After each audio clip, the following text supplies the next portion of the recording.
நலம் தரும் நல்லார் சித்த மருத்துவமனை, கிருஷ்ணகிரி, சென்னை. 255 அன்னை திருமண சீர்வரிசை பொருட்கள் 1,29,000 மட்டுமே. தமிழகம் முழுவதும் இலவச டோர் டெலிவரியும் உண்டு. உங்கள் Annai stores and furniture, Guduvanchery, Kallakurichi மற்றும் திருவண்ணாமலை. வல்லுவம் நேயர்களுக்கு வணக்கம். அரசியல் பேசு நிகழ்ச்சிக்கு உங்களை வரவேற்பதில் மகிழ்ச்சி. என்று நம்முடைய இணைந்திருக்கிறார் மூத்த பத்திரிகையாளர் திரு மணி அவர்கள். சார் வணக்கம். சார் வணக்கம் ராபின்சன். சார், தாவேக்காவிலிருந்து பொதுச் செயலாளர் ஆனந்த் அவர்கள் ஒரு அறிக்கையை இன்னைக்கு வெளியிட்டிருக்காரு. முன் அனுமதி பெறாமல் யாரும் விவாத நிகழ்ச்சிக்கு பங்கேற்கக்கூடாது ஒரு அறிவிப்பை சொல்லியிருக்காரு. ஏன் அப்படின்னா, நியூஸ் தமிழ் 24/7 நடத்திய அந்த அரசியல் பயணம் அப்படின்ற தேர்தல் பயணம் அப்படின்ற ஒரு நிகழ்ச்சியில் 2-3 மாவட்டங்களில் தாவேக்காவினோட பொறுப்பாளர்கள் கலந்து கொண்டு தாவேக்காவுக்கு ஒரு பெரிய பின்னடைவாக இருந்ததை சமூக வலைதளங்களில் பார்க்குறோம். அதுக்கு அடுத்து பொதுச் செயலாளர் இந்த மாதிரியான ஒரு அறிக்கையை வெளியிட்டிருக்காரு. எப்படி பார்க்குறீங்க அதை? பக்குவமடைந்த அரசியல் கட்சியாக அவர்கள் இன்னமும் முகிழ்க்கவில்லை, இன்னும் மாறலை அப்படின்றதுக்கு அது இதுவும் ஒரு உதாரணம். அவங்க தலைவர் ப்ரெஸ்ஸுக்கிட்ட பேச மாட்டார். பல விஷயங்கள் அவருடைய கருத்து என்ன நமக்கு தெரியாது. கட்சிக்கு பல விஷயங்களில் கருத்து இருக்கா இல்லையான்னு தெரியல. தொலைக்காட்சி விவாதங்களை பொறுத்த வரைக்கும் ஒரு பிரச்சனை அதில் என்னென்னா, 90% தொலைக்காட்சி விவாதங்கள் திமுக சார்பு நிலையாக தான் நடத்தப்படுகின்றன. குறைந்தபட்ச மனசாட்சி, அறிவு, நேர்மை, தர்மம் எதுவுமே இல்லாமல் தான் 90% தமிழ் செய்தி தொலைக்காட்சி ஊடகங்களில் விவாதம் நடைபெறுது. திமுக சார்பான கருத்துக்களை பேசும்பொழுது நெறியாளர் குறுக்கிடவே மாட்டார். மியூட் பண்ணிவிட்டு நீங்கள் பார்த்தீங்கனாலே தெரியும். மியூட் பண்ணிவிட்டு பார்த்தீங்கன்னா யார் பேசும்போதெல்லாம் நெறியாளர் குறுக்கிடாமல் இருக்காங்களோ, ஒன்று அவங்க திமுகவை சார்ந்தவர்களாக இருப்பாங்க, திமுக அல்லது திமுக ஆதரவு நிலைப்பாட்டில் இருக்கக்கூடிய செய்தியாளர்கள், பத்திரிகையாளர்களாகவோ கட்சிகளாகவோ இருப்பார்கள். எதிர்கட்சிகள் அதிமுக, பிஜேபி, இந்த 2 கட்சிகள் அவங்க தான் வராங்க. பாமகலாம் போகிறதே கிடையாது. ப்ளஸ் திமுகவை விமர்சிக்கக்கூடிய பத்திரிகையாளர்கள், அரசியல் பார்வையாளர்கள் பேசுகிறாங்கன்னா ஒரு நிமிடத்துக்கு குறைஞ்சது 3 முறையாவது நெறியாளர் குறுக்கிடுவார், அல்லது திமுகவும் திமுகவுடைய தொங்கு சதைகளும் குறுக்கிடுவார்கள். இதை நீங்கள் மியூட் பண்ணிவிட்டு பார்த்தாலே தெரிஞ்சுக்கலாம். 6 பேர் ஒரு விவாதத்தில் இருக்காங்கன்னா கிட்டத்தட்ட 5 பேர் திமுக சார்பு நிலை, ஒரே ஒருத்தர் ஒன்று அதிமுக அல்லது பாஜக அல்லது இவர்களை திமுக விமர்சிக்கக்கூடிய பத்திரிகையாளர் அல்லது அரசியல் பார்வையாளராக இருப்பார். 5:1 ஆங்கரும் சேர்ந்துப்பார். 6:1 அதில் இப்போ திமுகவை சேலஞ்சு பண்ணுற விஜய், அதிமுக, பிஜேபி இவங்களுக்கெல்லாம் தொலைக்காட்சி விவாதங்களில் ஸ்பேஸே கிடையாது. குறைஞ்சபட்ச அறிவு நேர்மை கூட இல்லாமல், மனசாட்சி இல்லாமல் மக்களை முட்டாளாக்கிக்கிட்டு இந்த தொலைக்காட்சி சேனல்கள். பத்திரிகையாளர்கள்னு பார்த்திங்கன்னா 99% பத்திரிகையாளர்கள் திமுகவுடைய ஆதரவு நிலைப்பாட்டை எடுத்துட்டாங்க. ரொம்ப நேர்மையானவர்கள் என்று அறியப்பட்டவர்கள் கூட கிட்டத்தட்ட இன்றைக்கி திமுகவுடைய ஒரு அங்கமாகவே மாறிட்டாங்க. ஸோ இந்த சூழ்நிலையில் விஜய் கட்சியிலேருந்து தொலைக்காட்சி விவாதங்களை வரும்போது அவங்கள என்ன பண்ணுறாங்க, எவ்வளோ இழிவுபடுத்த முடியுமோ அவ்வளோ தூரம் ஆங்கரும் இந்த மற்றவங்களோட திமுககாரங்களோடையும் திமுகவோட தொங்கு சதைகளோடையும் சேர்ந்துக்கிட்டு இழிவுபடுத்துறது. இந்த கட்சியில் அனுபவசாலிகள் இல்லை விஜய் கட்சியில். அதனால் என்ன பண்ணுறாங்க, பேச தெரியாமல் பேசி மாட்டிக்கிறது, இல்லை அவங்க கொடுக்குற ப்ரெஷரில் ஈல்டாகி அதுக்கு பலியாகி இப்போ சரியாக பேச முடியாமல் தவறிடுறது, அல்லது அவங்க கட்சிக்கே பல விஷயங்களில் கொள்கை இல்லாத காரணத்தால். இது விஜய்க்கு வெளியிலேருந்து வரக்கூடிய சிக்கலில் விஜய் கட்சிக்குள்ளேயே பல விஷயங்கள் அவங்களுக்கு கருத்து இல்லாத காரணத்தால் ஏடாகூடமாக பேசி மாட்டிக்கிறாங்க. எல்லாத்துக்கும் சேர்ந்து தான் அவர் முன் அனுமதி இல்லாமல் நீங்கள் விவாதங்களுக்கு போகக்கூடாதுன்னு புஷி ஆனந்த் ஒரு ஸ்டேட்மெண்ட், இது விஜயோட ஸ்டேட்மெண்ட்டாக அவர் புஷி கொடுத்துருக்காரு. புஷி ஆனந்த் இதை நம்ம எப்படி புரிஞ்சுக்கணுன்னா, ஏற்கனவே பொதுவெளியில், ஊடக வெளியில் விஜய் கட்சிக்குரிய அந்த ஸ்பேஸ் என்பது ரொம்ப சுருங்கி இருக்கக்கூடிய நேரத்தில் இது இன்னமும் அந்த ஸ்பேஸை சுருக்கிடும்.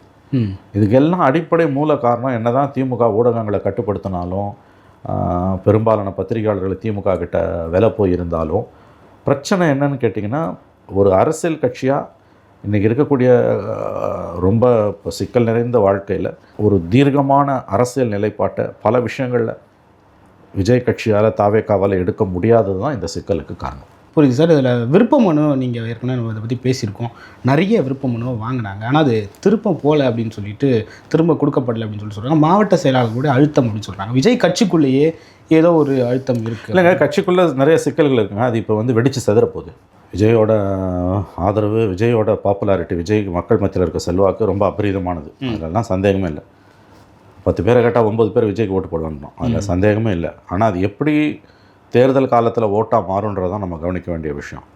2வது முக்கியமான விஷயம் என்னென்னு கேட்டிங்கன்னா, இப்போ தான் அவங்களுக்கு அக்னி பரீட்சை காத்திருக்குது. ஏன்னா ஜெயிக்கலாம் அப்படின்ற ஒரு வாய்ப்பு இருக்கிறதால சீட்டு கேட்கும்போது அடிதடி ஆரம்பமாகுது. அது வந்து இப்போ கட்சிக்குள்ளே இருக்கக்கூடிய அதிகார மையங்கள் இருக்குல்ல, எல்லாருக்கும் தெரியும். ஜான் ஆரோக்கியசாமி ஒரு அதிகார மையம், புஷி ஆனந்த் ஒரு அதிகார மையம், ஆதவ் அர்ஜுனா ஒரு அதிகார மையம், நமக்கு தெரிஞ்ச 3 அதிகார மையம், மற்றவங்களெல்லாம் ஒதுக்கிடுங்க. இந்த 3 அதிகார மையங்களுக்குள்ள வேட்பாளர் தேர்வில் ஒவ்வொரு மாவட்டத்திலையும் பெரும் பிரச்சனை வெடிக்கும். இதெல்லாம் எல்லா கட்சியிலையும் இருக்கிறது. எல்லா கட்சியிலையுமே வந்து இன்றைக்கி வந்து இந்த அதிகார மையங்கள் இருக்குது. சீட்டு கேட்டால் கேட்கும்போதே சிக்கல் வரும். சீட்டு கொடுத்தாங்கன்னா, ஒருத்தருக்கு சீட்டு கொடுத்தா 4 அதிருப்தியாளர்கள் வருவாங்கன்னுவாங்க. இதுதான் பெரிய கட்சிகள் இருக்குது இன்றைக்கி சிக்கல். விஜய் கட்சியிலையும் அதான் இன்றைக்கி நிலைமை. ஸோ இந்த வேட்பு மனுவாக ஆன்லைனில் 50,000 பேர் வாங்கினா 5,000 பேர் திரும்ப கொடுத்தான்றது உண்மையாக இருந்தால் அதுவே பெரிய விஷயம். 5,000 பேர் வேட்பு மனு தாக்கல் பண்ணான்றது பெரிய விஷயம். 45,000 பேர் தாக்கல் பண்ணலன்றது நியூஸ் இல்லை, 5,000 பேர் தாக்கல் பண்ணான்றது நியூஸ். நீங்கள் சொல்லக்கூடியது அங்கங்கே மாவட்ட செயலாளர்கள் வேட்பு மனுக்களை விருப்ப மனுக்களை தாக்கல் செய்யாமல் தடுக்கிறாங்க அப்படின்னு நீங்கள் சொல்கிறீங்க. அதற்கு வாய்ப்பு இருக்கிறது. இதெல்லாம் வந்து அரசியல் கட்சியில் ரொம்ப சகஜம். இதெல்லாம் உட்கட்சி பிரச்சனை. விஜய்க்கு மற்ற கட்சிகளோடு இருக்க பிரச்சனையை விட அவர் கட்சிக்குள்ளே இருக்க பிரச்சனை பெரும் பிரச்சனை. சீட்டு கொடுக்கறதுல இப்போ பெரிய சிக்கல் வரும். சீட்டு கொடுத்த பிறகு அடிதடி வரும். அதுக்கு பிறகு வேட்பு மனு தாக்கலில் திரும்ப நான் சொல்கிறேன், பிழை இல்லாமல் வேட்பு மனுக்களை 234 தொகுதியிலையும் அவங்க தாக்கல் பண்ணிட்டாங்கனால அதுவே கின்னஸ் ரெக்கார்டு. வேட்பு மனுக்களை பிழை இல்லாமல் தாக்கல் பண்ணிட்டாங்க 234 தொகுதியிலையும். டிஃபால்ட் இல்லாமல், பிரச்சனை இல்லாமல் வேட்புமனு நிராகரிக்கப்பட முடியாத அளவுக்கு கரெக்டாக துல்லியமாக வேட்புமனுக்களை தாவேக்கால விஜய் கட்சியில் தாக்கல் பண்ணிட்டாங்கன்னா 234 தொகுதியிலும் விஜய் போட்டி போடக்கூடிய 2 தொகுதிகள் உட்பட அதுவே பெரிய சாதனைன்னு நான் சொல்வேன். ஓகே, பெரிய பெரிய கட்சிகளுக்கே இந்த வேட்புமனு தாக்கல்ன்றப்போ பல சிக்கல்கள் வந்திருக்காரு பார்த்துருக்கோம். உண்மை. அதில் என்னென்னா, ஒரு வேட்புமனு இப்போ நீங்கள் வேட்புமனு தாக்கல் பண்ணிங்கன்னா நீங்கள் ஒரு வேட்புமனுவில் 2 வேட்புமனு தாக்கல் பண்ணுவீங்க. ஒன்றில் சிக்கல் இருந்தாலும் அனதர் செட் ஆஃப் பேப்பர்ஸ் 2. நீங்கள் மட்டும் இல்லை, ஒவ்வொருத்தருக்கும் ஒரு டம்மி கேண்டிடேட் போடுவாங்க. உங்களுக்கு அவர் டம்மி கேண்டிடேட்டாக இருப்பார். அவர் 2 சீட்டு போடணும். 2 வேட்புமனு, மொத்தம் 4 வேட்புமனு. 4 வேட்புமனு இன்ட்டு 234 எவ்வளோ? 4 2 800, 4 34 எவ்வளோ? 120, 136. அப்படின்னா 936 செட் ஆஃப் பேப்பர்ஸ். கட்சி ஆரம்பித்த 2 வருஷத்துலேயே சந்திக்கிற முதல் தேர்தலில் 936 வேட்புமனுக்களை திரும்பவும் சொல்கிறோம் பிழை இல்லாமல் தாக்கல் பண்ணணும். அதெல்லாம் வந்து இப்போ அதிமுகவில் வந்து ஒரு வட்ட செயலாளர் 3ஆம் கிளாஸ் படித்த 3ஆம் கிளாஸ் ஃபெயில் ஆன வட்ட செயலாளர் ரொம்ப கரெக்டாக தாக்கல் பண்ணுவான். புதுக்கட்சியில் MA PhD முடிச்சு, பொலிட்டிக்கல் சயின்ஸில் MA PhD முடித்தோம், IAS IPS ஆஃபீஸர் ரிட்டையர்ட் ஆனவங்க கூட தப்பாக தாக்கல் பண்ணுவோம். அனுபவம் தான் மிக சிறந்த ஆசான். இதை புரிஞ்சுக்கணும். இதெல்லாம் நடைமுறையில் நாளைக்கு வரப்போகிற சிக்கலைனா இப்போயே இலவசமாக அவங்களுக்கு சொல்கிறேன் நான். அதனால் 234 தொகுதியிலையும் நீ வந்து ஒரு தொகுதியில் கூட உன் வேட்புமனு டிஸ்மிஸ் ஆகாத அளவுக்கு நீ ப்ராப்பராக பண்ணிட்டேன்னா கின்னஸ் ரெக்கார்டு அது விஜய்க்கு. அதுவே விஜய்க்கு ஒரு பெரிய சாதனை. அப்போ இவ்வளோ சிக்கல் இருக்குது. அதுக்கு பிறகு கிரவுண்டு களத்துக்கு போகணும். 15 நாள் பிரச்சாரம். விஜய் வரமாட்டார் சொல்லிட்டார், கிராமங்கள்லாம் வரமாட்டேன், ஜெயிச்சு வரட்டார். இப்போயே போட்டார், முன்ஜாமீன் போட்டார். அப்போ பிரச்சாரம் இவங்களே தான் பண்ணிக்கணும். மற்ற 3 பேருக்கும் ஸ்டாலின், எடப்பாடி, சீமான் கிரவுண்டில் இருக்கும்போது விஜய் கட்சிக்கு வீடியோ ஓடிட்டுருக்கோம் எல்லா தொகுதியிலையும். இதெல்லாம் எப்படி நேரில் ஒருத்தர் வரலன்னா அதுக்கான பாதிப்பு அதிகமாக இருக்கும். நேரில் பார்க்குறதுக்கும் வீடியோவில் பார்க்குறதுக்கும் பெரிய வித்தியாசம். இப்போ நீங்கள்லாம் நேரில் உட்காந்து பேசுகிறோம். இதே நீங்கள் 2 பேரும் நம்ம 2 பேரும் வீடியோவில் பேசணுன்னா இந்த அளவுக்கு அதில் சுவாரஸ்யம் இருக்காது. புரியுது. 10 பேர் உட்காந்து பேசும்போது இருக்க சுவாரஸ்யம் ஜூமில் இருக்கும்போது இருக்காது. வேறு வழியே இல்லைன்னா தான் ஜூம் இல்லையா? ஆமாம். எலெக்ஷனை ஜூமில் நடத்த முடியாது. நீ பிரச்சாரத்தை ஜூமில் நடத்த முடியாது. பிரச்சாரத்தை வீடியோவில் போட்டு நடத்த முடியாது. இப்போ 234 தொகுதி, 234 தொகுதிக்கு நீ வீடியோ போட போறியா? அது எப்போ போட தெரியுமா? எப்படி போட முடியும்? அதில் இருக்க சிக்கலில் சொல்கிறேன். இப்போ வந்து வேட்புமனு தாக்கல் இன்றைக்கி ஆரம்பிக்குது. 7 நாள். 8ஆம் நாள் வேட்புமனு பரிசீலனை. 9ஆவது நாள் வந்து அறிவிச்சுடுவாங்க யார் யார் குவாலிஃபைடு, யார் யார் டிஸ்குவாலிஃபைடு. வேட்புமனு திரும்ப பெறுவதற்கான நாள் எது? ஒரு நாள். ஸோ அதிலே 9 நாள் போயிடும். 10ஆவது நாள் தான் ஃபுல் லிஸ்ட்டு வரும் இல்லையா? 7 உதாரணத்துக்கு சொல்கிறோம். 7 நாள் வேட்புமனு தாக்கல், 8ஆவது நாள் ஸ்க்ரூட்டினி பரிசீலனை, 9 நாள் 8ஆம் தேதி நைட்டு சொல்லுவோம் யார் யார் ஏற்றுக்கிட்டான் யார் யார் ஏற்றுக்கலன்னு. 9ஆம் தேதி ஒரு நாள் டைம், ஒரு நாள் 2 நாளோ வேட்புமனு திரும்ப பெறுவதற்கான நாள். 9ஆம் தேதி சாயங்காலம் வேட்புமனு தாக்கல். கடைசி நாள் வேட்புமனு வாபஸ் கடைசி நாள் முடிஞ்சோன்னே ஒவ்வொரு தொகுதியிலையும் சாயங்காலம் லிஸ்ட்டு வந்துடும். அதில் ஆள் எத்தனை பேர் துட்டா வாங்கின்னு வாபஸ் வாங்குறான்னு யாருக்கு தெரியும்? விசில் சின்னத்தில் போட்டி போடுறோம்ல இல்லையா? இந்த கூத்தெல்லாம் நடக்கும். எழுதி வச்சுக்கோ, நீ பார்க்க போகிற. ஆச்சா 9ஆம் தேதி 9ஆம் நாள் நீ வாபஸ் வாங்குற. 9ஆம் நைட்டு ஓகே 234 தொகுதியிலையும் வேட்புமனு அக்செப்டட், யாரும் வாபஸ் வாங்கலை. 234 கேண்டிடேட் விஜய்க்கு சாலிடாக நிற்கிறாங்க. இப்போ அடுத்த 15 நாள் தான் பிரச்சாரம், 2 வீக்ஸ். இப்போ 9ஆம் தேதி நைட்டு தான் யார் வேட்பாளர்லன்றது விஜய்க்கு தெரியும். 234 தொகுதிக்கும் அடுத்த 15 நாளைக்குள்ளே வீடியோ போட்டு அதை கொடுக்கணும். ஒரு வேட்பாளருக்காக ஒவ்வொரு தொகுதிக்கும் சிறப்பான பிரச்சனைகள் இருக்கும். கண்டிப்பாக இருக்கும். 234 தொகுதிக்கும் ஸ்பெசிஃபிக்காக ஒரு 4 பிரச்சனையாவது இருக்கும். அது எல்லாத்தையும் வச்சு நீ வந்து ஒரு 5 நிமிஷம் வீடியோ வச்சு, நான் எல்லாத்தையும் குறைச்சி சொல்கிறேன். 5 நிமிஷம் வீடியோ நீ பேசுகிற, 5 நிமிஷம் வீடியோவை நீ வந்து 234 தொகுதிக்கும் லிஸ்ட்டு போட்டு நீ வச்சுருப்ப. கரெக்டாக நேமை மட்டும் ஃபில்லப் பண்ணிக்கிற. பிரச்சனையெல்லாம் அதே மாதிரி இருக்கும். நீ கரெக்டாக வந்து அந்த வீடியோ பேசும்போது 5 நிமிஷம் வீடியோ ஒரு டேக்கு 3 டேக்காவது 4 டேக்காவது நீ வாங்குவ. ஒரு வீடியோவுக்கு மினிமம் 30 நிமிஷம் வச்சுக்கோ. 230 வீடியோவுக்கு 30 நிமிஷம்னா எவ்வளோ ஆகுது? எங்கேயோ போதே சார். இதெல்லாம் யாராவது அவங்க சொல்லி கொடுத்துருப்பாங்களா? நான் பெரிய அறிவாளி நினச்சிட்டு பேசுகிறேன். தயவு செஞ்சு நினைக்காதீங்க. புரியுதா? 234 தொகுதிக்கும் ஒரு தொகுதிக்கு 5 நிமிஷம் வீடியோ. பிரச்சனைகளெல்லாம் முதல்ல லிஸ்ட் பண்ணிடுறாங்க. கேண்டிடேட் நேமை மட்டும் ஃபில் இன் த பிளாங்க்ஸ் போட்டு வச்சுக்கணும். சரி, பேசணும்ல ஒரு தடவை. இதுவும் விஜய் வந்து அனுபவம் இல்லாத ஒரு அரசியலில் இந்த பேச்சிலெல்லாம் டேக் எடுப்பார் அவர். நான் அப்படியும் ஒரு கொடுக்குறேன். 30 நிமிஷம் ஒரு வீடியோக்குன்னு வச்சுக்கோ. ஒரு வீடியோக்கு 30 நிமிஷமாக தான் ஆகும் டேக்கோடு சேர்த்து. 30 நிமிஷம் ஒரு வீடியோக்குன்னா 230 × 30 நிமிஷம் எவ்வளோ? 230 வந்து 460 மணி நேரம். அதில் பாதி எவ்வளோ? 230 மணித்துளிகள். 230 மணித்துளிகள்ன்றது எத்தனை நாள்? கிட்டத்தட்ட 10 நாள். 24 மணி நேரம்னா 240 மணி நேரம். இந்த வீடியோவை ரெடி பண்ணுறதுக்கு எவ்வளோ நாள் ஆகும்? 10 டேஸ். அடுத்த 5 நாள் தான் உனக்கு பிரச்சாரத்திற்கே இருக்கும். அப்பப்போ வீடியோ இறக்குனா கூட எல்லா தொகுதிக்கும் உனக்கு வந்து ஃபுல் 15 டேஸ் உனக்கு இருக்காது. ரெண்டாவது வீடியோ பூரா 240-30 வீடியோன்னா சலிச்சணும் உனக்கு. எப்படி எடுப்படும் மக்கள் மத்தியில்? இந்த சிக்கலும் இருக்குது. சரி, இதுக்கு ஏதோ ஒரு வழி கண்டுபிடிக்கிறாங்கன்னு வச்சுக்கோங்க. இப்போ நான் சொல்கிறதுக்கு பிரச்சனை தீர்க்க வழி கண்டுபிடிக்கிறாங்கன்னா, நீ கிரவுண்டுக்கு போகாமல் வீடியோ மூலமாக பேசினா எப்படி மக்கள் மத்தியில் எடுப்படும்? அப்புறம் இருக்கவே வாக்குப்பதிவு நாள். இந்த வாபஸ் வாங்குற அன்னைக்கு எத்தனை பேர் பால் மாற போகிறான்னு தெரியாது. எந்த புத்தில் எந்த பாம்புன்னு தெரியாது. ஏன் முதுகில் குத்துவான்னு தெரியாது. அதுக்கடுத்த 15 நாளில் சந்திக்க போகிற பிரச்சனை. பிரச்சாரத்துக்கு போகிறான்னா அடிதடி ஆகும். பிரச்சாரத்துக்கு போகும்போதே அடிப்பான். அது நகரங்கள்லாம் விஜய்க்கு அமோகமான ஆதரவு இருக்குன்றாங்க. அப்போ சிக்கல்கள் வரும். 3வது ஃபைனலாக வாக்குப்பதிவு நாள் அன்றைக்கி காலையில் 8 மணியில் 7 மணிலேருந்து 5 மணி வரைக்கும் 2 பேரும் சேர்ந்து உங்களுக்கு குறைச்சல் கொடுப்போம். இப்போ இதெல்லாம் சமாளிக்கணும். தலைவரே களத்துக்கு வராமல் யார் சமாளிப்பா? தலைவர் களத்துக்கே வராமல் எப்படி சமாளிப்பீங்க? Okay sir. ஆனால் விஜயோட பேச்சில் ஒரு பெரிய கான்ஃபிடென்ட் தெரியுது. அதாவது முதல்வர் சொல்கிறாரு டெல்லிக்கும் தமிழ்நாட்டுக்குமான போட்டி அப்படின்னு. அப்படிலாம் இல்லை.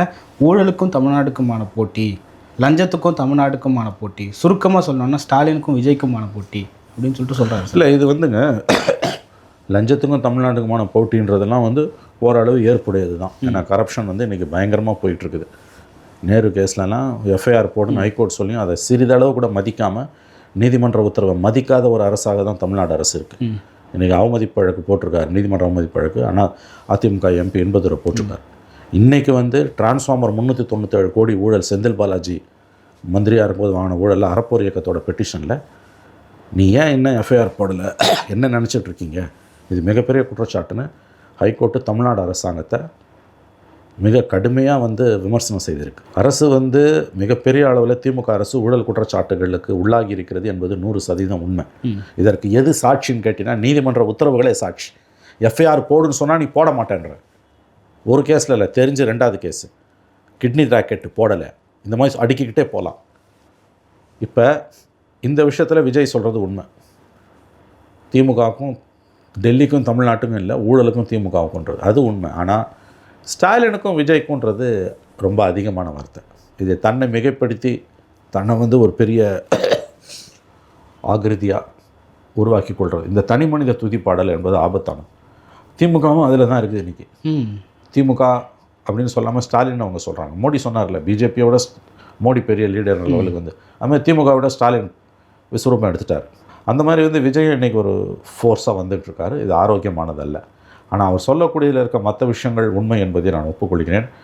தமிழ்நாடு அரசு, திமுக அரசு இன்றைக்கு மிக கடுமையான ஊழல் குற்றச்சாட்டுகளுக்கு உள்ளாகி இருக்கிறது.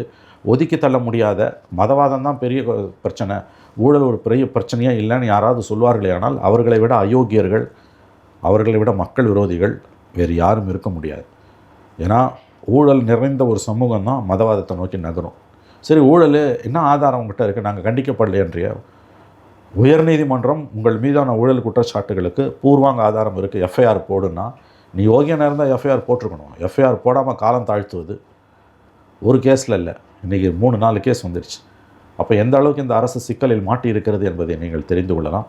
ஊழல் ஒரு பெரிய பிரச்சனை தான். ஆனால் அதை சரியாக அரசியல் ரீதியாக பயன்படுத்தி கொள்ள திமுகவால், விஜயால் முடியுமா என்பது தான் கேள்வி. விஜய்க்கும் ஸ்டாலினுக்கும் போட்டி என்பது அபத்தமானது. இது தமிழ்நாட்டுக்கும் ஜனநாயக சக்திகளுக்குமான ஊழல் எதிர்ப்பாளர்களுக்குமான போட்டி என்று அவர் சொல்லியிருந்தால் சரியாக இருந்திருக்கும். ஓகே, என்னை விமர்சித்தால் அது மக்களை விமர்சிக்கிறதுக்கு சமம் அப்படின்னு சொல்கிறார். என்னைன்னு சொல்லிட்டு மீண்டும் மீண்டும் தமிழ்நாடு விஜய் அப்படின்னு சொல்லிட்டு கொண்டு போக பார்க்குறாரு. அது ரொம்ப தவறு. அவர் வந்து தவறு மேல் தவறு செய்கிறார். என்னை விமர்சித்தா தமிழ்நாட்டை விமர்சிப்பது என்பது சர்வாதிகாரிகளின் மொழி. ஜெயலலிதா சொன்னாங்க அதை. என்னை விமர்சித்தா தமிழ்நாட்டை விமர்சிக்குது. மோடி சொல்லுவார், என்னை விமர்சித்தா குஜராத்தை விமர்சிக்க, என்னை விமர்சித்தா பாரத தாயை விமர்சிக்கிறதுனா. இதெல்லாம் வந்து சர்வாதிகாரிகளோட மொழி. இது அதீதமான பேச்சு. இந்த இடத்துல தான் விஜய் ஸ்லிப் ஆகிறார். இந்த இடத்துல அவர் நிலை தடுமாறுகிறார். தன்னை பற்றிய மிதமிஞ்சி அவருடைய மதிப்பீடு அவருடைய நியாயங்களை அடித்து தகர்த்து கொண்டிருக்கிறது. ஓகே சார், சோடங்கர் அவர்கள் நேற்று ப்ரெஸ் மீட்டில் வந்து சொல்லியிருக்காரு, தாவேக்கா வந்து எங்களுக்கு அழைப்பு கொடுத்துருக்காங்க, அவர்கள் காங்கிரஸோட பலத்துக்கு அங்கீகாரம் கொடுக்குறாங்க அப்படின்னு சொல்லிட்டு பேசி. ப்ரெஸ் மீட் இல்லைங்க, அது நியூ இண்டியன் எக்ஸ்பிரஸ்ன்ற பத்திரிகைக்கு கொடுத்த பிரத்யேக பேட்டி. இது ரெண்டுத்துக்கும் வித்தியாசம் இருக்குது, புரிஞ்சுக்கோங்க. ஊடக வீடியோ பேட்டி ப்ளஸ் அச்சு ஊடகம் ரெண்டுத்தும் கொடுத்த பேட்டியில் நாங்கள் எல்லாரோடையும் பேசுகிறோம், நாங்கள் தாவேக்காவோடையும் பேசுகிறோம், தொடர்ந்து பேசிக்கிட்டு இருக்கோன்றார். அது திமுக கொடுத்த செய்தி. திமுக தான் வந்து ரொம்ப தைரியசாலியான கட்சி இல்லை. இந்த பேட்டிக்கு பிறகும் காங்கிரஸோட உறவை தொடர்றதுனா திமுகவோட பலவீனத்தை நீங்கள் புரிந்து கொள்ளலாம். அவர் நேற்று பேட்டியில் என்ன சொல்கிறாரு, நாங்கள் தொடர்ந்து பேசிக்கிட்டு இருக்கோம், பேசுறதுன்றது ஒரு தொடர் நிகழ்வுன்றார். இறந்த காலத்தின் எச்சமாக சொல்லவில்லை, நிகழ்காலத்தின் யதார்த்தமாக சொல்லுகிறார். பேசுகிறோம், பேசினோம், பேசிக்கொண்டிருக்கிறோம்ன்றார். ஒப்பாரும் எக்காரும் இல்லாத திராவிட மாடல் ஆட்சியின் சாதனைகளில் அவர்களுக்கு உண்மையிலேயே நம்பிக்கை இருந்தால், ஐரோப்பிய மாடலை நாங்கள் மிஞ்சிவிட்டோம் என்று அவர்கள் மாறுதட்டுகிறார்களே, அது உண்மை என்றால், ஒரே நேரத்தில் திமுகவோடையும் பேசுவ, தாவேக்காவோடையும் எப்படி பேசுவ என்று அவர்களுடைய சுயமரியாதை வீறு கொண்டு எழுந்து காங்கிரஸை இந்நேரம் கூட்டணியிலிருந்து கயற்றி விட்டிருக்க வேண்டும். ஒன்றுமே நடக்கலை. உண்மை என்னன்னு கேட்டிங்கன்னா, ராபின்சன், பொதுவெளியில் திமுக கட்டமைத்திருக்கிற பிம்பம் திமுக காரர்களாலையும் குறிப்பாக திமுகவால் வாடகைக்கு எடுத்திருக்கக்கூடிய அந்த அறிவாலய அல்சேஷன்களாலேயும் இருக்கக்கூடிய உருவாக்கப்பட்டிருக்கிற பிம்பம் என்பது திமுகவை நம்பி தான் காங்கிரஸ் இருக்கிறது என்பது உண்மை. அதற்கு நேர் எதிரானது. காங்கிரஸை நம்பி தான் திமுக இருக்கிறது. இல்லைனா காங்கிரஸ் பேசி கொண்டிருக்கிற இவ்வளோ பேச்சுகளுக்கு பிறகும் எதற்காக காங்கிரஸை திமுக கூட்டணியில் வைத்திருக்கிறது? நான் உங்கள் கூடயும் பேசுகிறேன், விஜயோடையும் பேசுகிறேன்னு வெளிப்படையாக காங்கிரஸோட பேச்சுவார்த்தை குழு தலைவர் பேசுகிறார். அந்த பேட்டிக்கு பிறகு அந்த பேட்டி வெளியில் வந்து 36 மணி நேரம் ஆகுது. ஏன் இது வரைக்கும் கூட்டணியில் காங்கிரஸை திமுக வச்சுருக்கு? அது திமுகவோட பலவீனம் தானே. திமுகவை நம்பி காங்கிரஸ் இருக்கிறது உண்மை, மறுக்கவில்லை. அதை விட அதிகமாக காங்கிரஸை நம்பி திமுக இருக்கிறது என்பது தான். ஏன்னா இழப்பதற்கு காங்கிரஸுக்கு ஒன்றுமே கிடையாது, திமுகவுக்கு இழப்பதற்கு ஒரு ஆட்சியே இருக்கிறது. சார், அதிகாரத்தில் பங்கு வேண்டும் என்பது பிரதான கோரிக்கை அவங்களுக்கு இருக்குது. அது இல்லாமல் சோடங்கர் நேற்று பேசுகிறப்போ சொல்லியிருக்காரு, என்ஜிஓ நடத்தலை அப்படின்ற மாதிரியும் பேசியிருக்காரு. கரெக்டு தாங்க அவர் சொல்கிறது, 100% அவர் கரெக்டு தானுங்க. எல்லா அரசியல் கட்சிகளுக்கும் அதிகாரத்தில் பங்கு வேண்டும் என்பது தான் நான் அடிப்படையான விஷயம். நான் ஆண்டி மடமாக நடத்துகிறேன்னு தானே கேட்பாங்க. அது உனக்கு தகுதி இருக்கான்னு நீ கேட்குற, உங்களுக்கு என்ன தகுதி இருக்குன்னு அவங்க திரும்ப கேட்பாங்கல்ல. ஒரு அரசியல் கட்சி எனக்கு அதிகாரத்தில் பங்கு வேண்டும் என்று கேட்பது அதனுடைய அடிப்படையான உரிமை. கொடுப்பதும் கொடுக்காததும் திமுகவோட உரிமை. அது அரசியல் வல்லமை பொறுத்தது. இன்றைக்கி நாளைக்கு ஒரு வேளை வச்சுக்கோங்களேன், நீங்கள் 2006 மாதிரி கருணாநிதி மைனாரிட்டி திமுக கவர்மெண்ட்டை நடத்தினார். 96 சீட்டு வாங்கிட்டு 22 சீட்டு துண்டு விழுந்தது. வெளியிலேருந்து காங்கிரஸோட 36 பாமகவோட 18 வச்சு தான் ஒரு கவர்மெண்ட்டையே ரன் பண்ணார். இன்றைக்கி அப்படி ஒரு சூழல் வருதுன்னா 10 சீட்டு துண்டு விழுதுன்னு வச்சுக்கோங்க. 118 வாங்கி ஜெயிக்கணும் திமுக ஜெயிச்சா மட்டும் பத்தாது. 108 சீட்டு வாங்கி திமுக நிற்குது அப்படியே கூட்டணி கட்சியோட, அவங்களோட சிம்பலில் நின்றவங்களோட. இப்போ காங்கிரஸ் கிட்ட ஒரு 15 சீட்டு இருக்குது, 16 சீட்டு இருக்குன்னு வச்சுக்கோங்க. காங்கிரஸ் ஆதரவு கொடுக்குதுன்னா கூட்டணியில் சேராமல் எப்படி ஆதரவு கொடுப்பான்? அமைச்சரவையில் சேராமல் எப்படி ஆதரவு கொடுப்பான்? அப்போ இந்த பேச்சு இவங்க பேசுவாங்களா? அதாவதுங்க, அதிகாரத்தில் பங்கு வேண்டும் என்று காங்கிரஸ் கேட்பதை பாவம் மாதிரியும் அது ஆர்எஸ்எஸோட லாங்குவேஜ் என்று பேசுபவர்கள் திமுகவின் கை கூலிகள். நீ ஆர்எஸ்எஸ் சொல்லி கேட்குறேன்ற, நீ 4 வருஷம் பிஜேபி கவர்மெண்ட்டில் இருந்தியா? காங்கிரஸாக பிஜேபியோட இருந்தது? காங்கிரஸில் இருக்க சில தனிநபர்கள் ஆர்எஸ்எஸ் குரல் நீ சொல்கிறிய, உன் கட்சியே மொத்தமாக திமுகவே பிஜேபியில் 4 வருஷம் 4.5 வருஷம் வளமான இலாக்காக்களை அனுபவிச்சிங்களேங்க.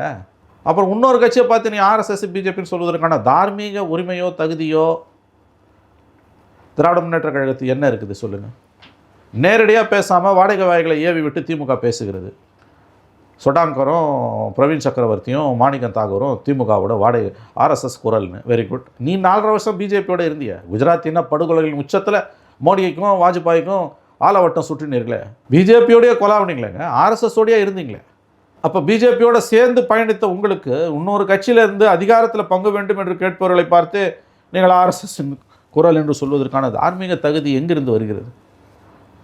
ஓகே சார், திமுகவுக்கும் காங்கிரஸுக்குமான அந்த கூட்டணி விரிசல்ன்றது பெருசாகிட்டே போதா? இல்லை, இந்த இடத்துல தப்பு பண்ணுறீங்க. கூட்டணி உடையாது, கூட்டணி தொடரும். ஏதாவது ஒரு அக்ரிமெண்ட் 28+1 அல்லது 29+1, ஒரு ராஜ்யசபா 28 அல்லது 29 அசம்பிளி சீட்டு கொடுத்து ஒப்பந்தம் கையெழுத்தாகும். இன்னும் 2-3 நாட்களில் அல்லது அதிகபட்சம் ஒரு வாரத்துக்குள் இந்த பிரச்சனை தீர்க்கப்படும். கூட்டணி உடையாது, திமுக காங்கிரஸ் கூட்டணி தொடரும். எழுதி வைத்துக் கொள்ளுங்கள். தாவேக்காவோட பேச்சுவார்த்தை நடத்தினதுன்றது திமுக கிட்ட பேரத்தை அதிகரிக்கிறது. இந்த கூட 5-6 சீட்டுக்கு தான் இவ்வளோ அட்டுவிடியும். 5 சீட்டு கூட இல்லை, 3 சீட்டுக்கும் ஒரு ராஜ்யசபாக்குமான அலம்பல். இது வேறு ஒன்றும் கிடையாது. காங்கிரஸ் பண்ணுறது அவலமான அரசியல்னாலே அவலமானது தான். இதனாலெல்லாம் அவங்க திமுக விட்டு போயிடுவாங்கன்னு நினைக்காதீங்க. திமுக விட்டு காங்கிரஸ் போதோ இல்லையோ, காங்கிரஸை திமுக இழக்காதுங்க. ஆனால் வெளியில் உருவாக்கியிருக்க தோற்றம் காங்கிரஸ் திமுக விட்டு போவாதுன்றது. திமுக காங்கிரஸை போக அனுமதிக்காது. காங்கிரஸ் இல்லைன்னா திமுகவால் ஆட்சியை தக்க வைக்கவே முடியாது. காங்கிரஸ் இருந்தும் கூட திமுக ஆட்சியை இழக்கலாம். மக்கள் என்ன நினைக்கிறாங்கன்னு நமக்கு தெரியாது. இது வரைக்கும் 2 முறை திமுக தொடர்ந்து அதிகாரத்துக்கு வந்ததே கிடையாது. அதையும் ஞாபகத்தில் வச்சுக்கோங்க. காங்கிரஸுக்கு திமுக வேணும், அதை விட அதிகமாக திமுகவுக்கு காங்கிரஸ் வேணும். இதை புரிஞ்சுக்கோங்க. இழக்கிறதுக்கு காங்கிரஸுக்கு ஒரு டேஷும் இல்லை. இது அடுத்த மார்ச் 67 அடுத்த ஆண்டு மார்ச் மாதம் 2027 மார்ச் மாதம் வந்ததுன்னா அதிகாரத்தை இழந்த 60 ஆண்டுகளை காங்கிரஸ் பூர்த்தி செய்கிறது. மார்ச் 1967 அதிகாரத்தை தமிழ்நாட்டில் இழந்த காங்கிரஸ் இன்றைக்கு 60 ஆண்டுகளை பூர்த்தி செய்ய இருக்கிறது. வரலாற்று சாதனை. சுதந்திர இந்தியாவில் முதன்முறையாக அதிகாரத்தை இழந்த மாநிலம் தமிழ்நாடு காங்கிரஸ் கட்சிக்கு. அடுத்த 60 ஆண்டுகளுக்கு அதிகாரத்துக்கே வர வாய்ப்பில்லாத ஒரு மாநிலம்னா அது தமிழ்நாடு தான் காங்கிரஸுக்கு. அவங்களை இழக்கிறதுக்கு ஒன்றுமே கிடையாது. ஆனால் திமுகவுக்கு ஒரு மாநிலமே இருக்குது. திமுக அரசின் மீது சென்னை உயர்நீதிமன்றத்தில் கடந்த 3 மாதங்களில் திமுக அரசுக்கு எதிராக வந்த ஊழல் குற்றச்சாட்டுகளில் உயர்நீதிமன்றம் தெரிவித்த கருத்துக்களின் அடிப்படையில் பார்த்தால் திமுகவுக்கு இழப்பதற்கு எவ்வளவு இருக்கிறது என்பதை நீங்கள் புரிந்து கொள்ளலாம். ஓகே சார், இந்த 3 மாதமாக போன காங்கிரஸ் திமுக பனிப்போர் இந்த சீட் ஷேரிங் மூலமா முடிவுக்கு வந்துடும் நம்ம எடுத்துக்கலாமா சார்? அப்படி தான் நான் பார்க்குறேன். அலையன்ஸ் உடையாது ராபின்சன், நல்லா ஞாபகம் வச்சுக்கோங்க. கூட்டணி உடையாது. திமுகவை நம்பி காங்கிரஸ் இருக்கிறது என்பதை தாண்டி காங்கிரஸை நம்பி திமுக இருக்கிறதால ஏதாவது ஒரு ஒப்பந்தம் ஏற்பட்டு கூட்டணி தொடரும். எழுதி வைத்துக் கொள்ளுங்கள். ஒன்ஸ் அந்த அக்ரிமெண்ட் கையெழுத்து ஆகிடுச்சுன்னா விஜய் பேச்செல்லாம் பின்னால் போயிடும். பேச்சுவார்த்தை கையெழுத்து போட்டு பிரச்சாரத்துக்கு போயிடுவாங்க. அக்ரிமெண்ட் இதெல்லாம் வந்த பிறகு தேர்தல் அறிவிக்கை அவன் தொகுதிக்கு போயிடும். அப்போ பிரச்சனை வேறு மாதிரி வந்துடும். இந்த பிரச்சனை சுமூகமாக தீர்க்கப்படும். ஆனால் உள்ளுக்குள்ளே ஒரு காங்கிரஸ் வாக்கு வங்கியில் எவ்வளவு தூரம், அது 3%, 4%, எவ்வளவு தூரம் திமுக ஓட்டு விடுன்றது $1 மில்லியன் கொஸ்டின். 2021 காங்கிரஸுடைய வாக்குகள் திமுகவுக்கு போன மாதிரி வாக்குகளை சொல்கிறேன். 26 போவாது, சிக்கல் வரும். ஓகே, தாவேக்கா ஒரு பெரிய எதிர்பார்ப்போடு இருக்காங்க சார், காங்கிரஸ் வந்துருவாங்க அப்படின்னு. அது அவங்களுடைய தவறு. அரசியலோட அரிச்சுவடி கூட விஜய்க்கு தெரியவில்லை என்பதற்கு இந்த எதிர்பார்ப்பே ஒரு சாட்சி. ஓகே சார், பல்வேறு கருத்துக்களை பகிர்ந்து பண்ணி மற்றும் ஒரு கான்செப்ட். நன்றி சார். நன்றி சார்.